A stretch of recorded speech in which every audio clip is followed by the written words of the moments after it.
I went 600 days without drinking. I also publicly announced that I would quit drinking forever. So what made me take a massive U-turn and go back to drinking? What was that first drink like? And what does my relationship with alcohol look like today? When I quit alcohol, I started documenting everything that was going on, which is the reason this channel exists. I went into loads of detail in videos and blogs. And now that I'm over a year into drinking again, I've rewatched all of those videos just to see how I felt about them. And what I actually saw was a quite delusional person, a person who wanted to credit alcohol with everything, whether that be good or bad.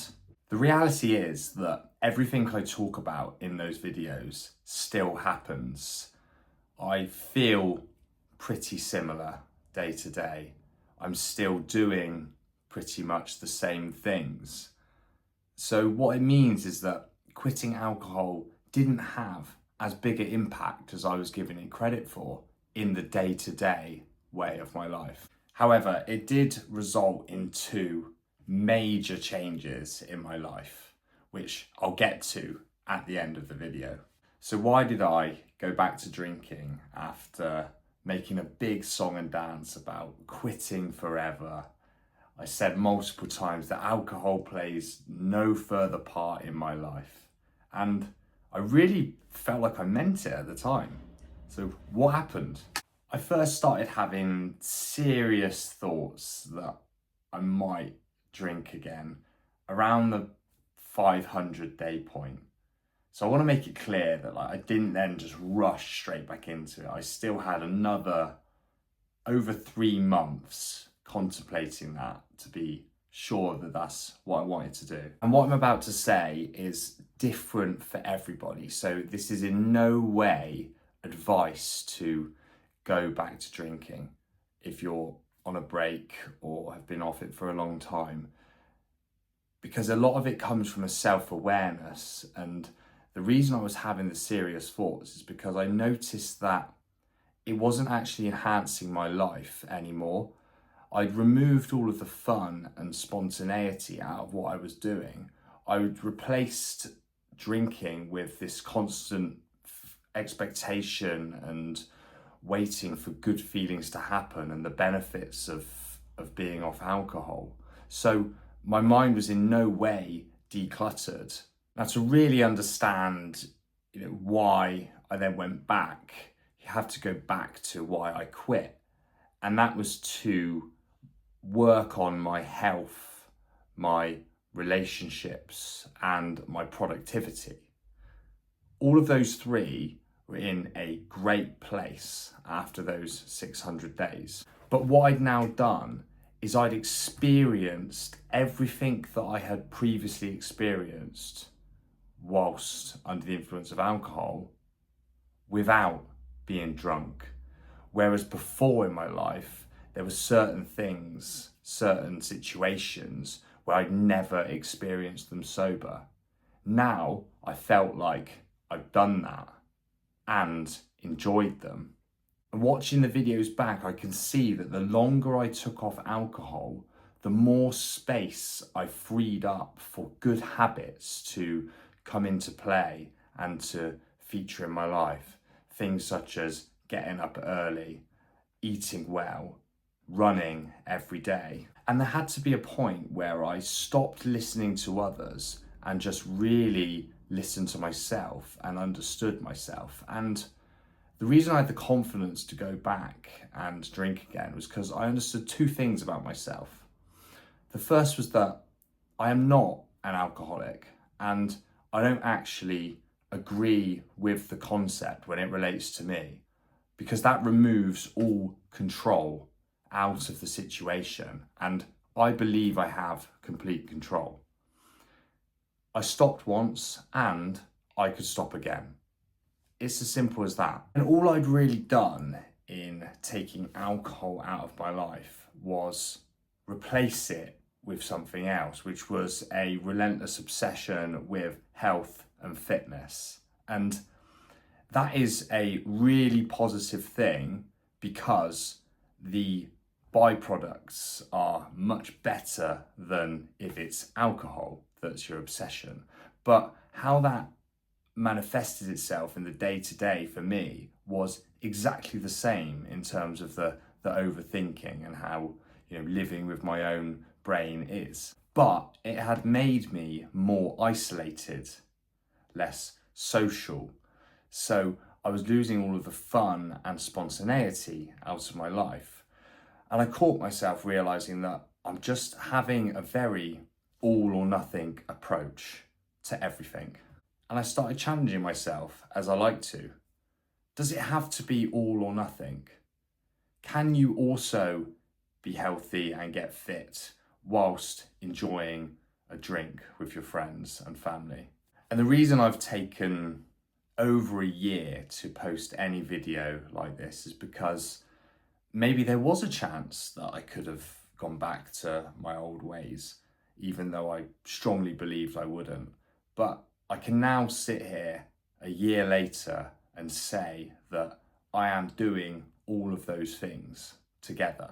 So what was the first drink like, I hear you asking? And I can tell you that I definitely could taste the alcohol.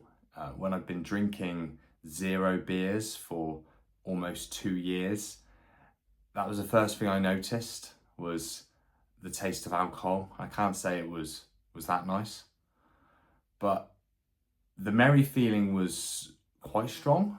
It was, you know, I definitely found myself feeling a bit wobbly, and the speech wasn't exactly smooth. But, you know, we gave it a little break, went for a walk and had a little chat before having my next one with a meal. And that was lovely. But compared with how I'd built it up in my head and how lots of other people probably have if you haven't drunk for a while, it was fairly underwhelming. I mean, I'm pretty sure I didn't have another drink for a month after that.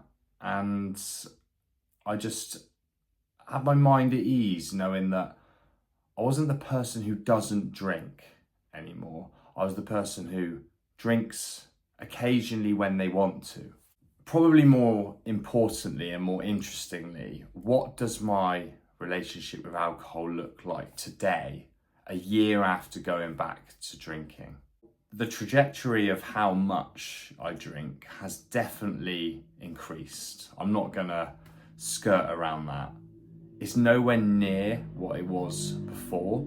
However, the big thing that has disappeared is that losing control, and I actually have a point at which I've had enough. Even when we talk about going to weddings or parties or on an all-day session with friends, like, there gets to a point where I'm like, I don't like this feeling anymore. I want to stop drinking. Now, before, I'd have moved onto the shorts, and then that's when the memory's gone. So I can still say that I have not had a hangover, and I don't want to ever again. I'm also really fussy about my drinks. If I'm gonna do it, then they need to be spot on.